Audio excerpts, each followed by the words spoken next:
आज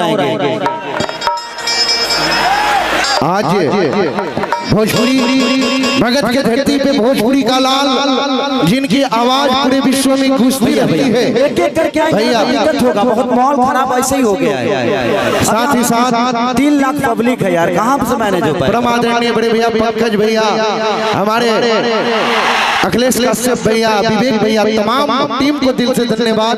कृष्णा बेदर्ती भैया, हम सबके अभिभावक, हमारे गणमान्य, आज मुझे प्यार और मोहब्बत मिलती है साहब।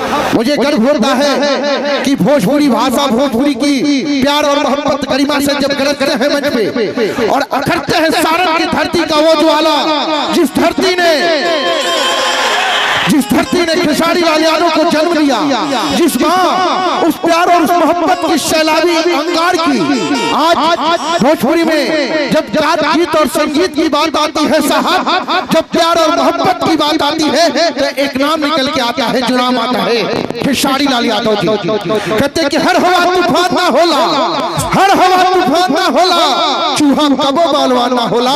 गीत और संगीत गाए बजाए खातिर तो बहुत लोग आवता बजावता, बाकी हर कोई ट्रेंडिंग है सारी खेसारी लाल यादव जी ना होला। आइए एक बार मैं चाहता हूँ कि सब लोग अपने मोबाइल का फ्लैश जलाएं। तो कहाँ तक लोग हमें देखना चाहता हूँ, सारे लोग मोबाइल का फ्लैश पीछे से एक बार जलाइए। देखना चाहता हूँ कि हमें मोहब्बत और प्यार करने वाले कितनी संख्या में आए हैं। सारे के सारे जलाओ, सब लोग आई लव यू। इधर से भी जलाओ, एक बार देखना चाहता हूँ, ये पूरा बिहार देखना चाहता है कि गाया की धरती खेसारी लाल को कितनी मोहब्बत करती है।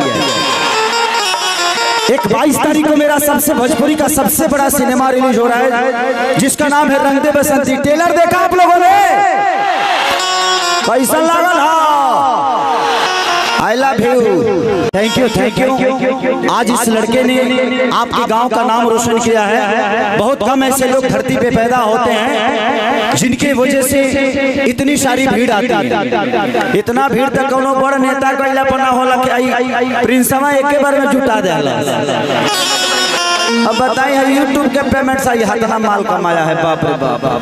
टैक्स देते रहना, इसीलिए सीए लेके घूम रहे हैं। हम सीए लेके चल रहे हैं, कोई भी दिक्कत हो तो बता देना, इसलिए हम सीए लेके चल रहे हैं। थैंक यू भैया, भैया भैया भैया। बाद में सबसे खिंचवा सबको दिल से आभार। जो भी कलाकार हैं, जो भी सम्मानित हैं, जो भी हमारे अदाकारा हैं, सबको दिल से प्रणाम। और आप लोगों ने वक्त दिया मेरे भाई प्रिंस के लिए, उसके लिए दिल से थैंक यू। और आप सबको भी दिल से थैंक यू कि आपने इतना प्यार खेसारी लाल यादव को दिया।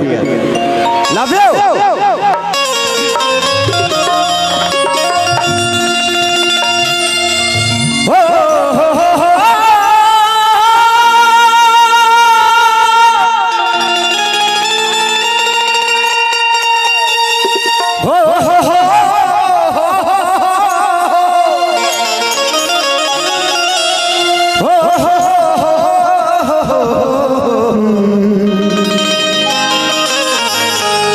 ला ला ला ला ला ला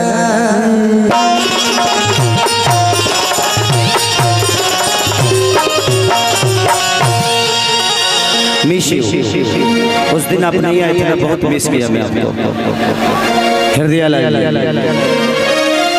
कि जय गणेश मंगल करना करना बिघ्न हटो गणिरा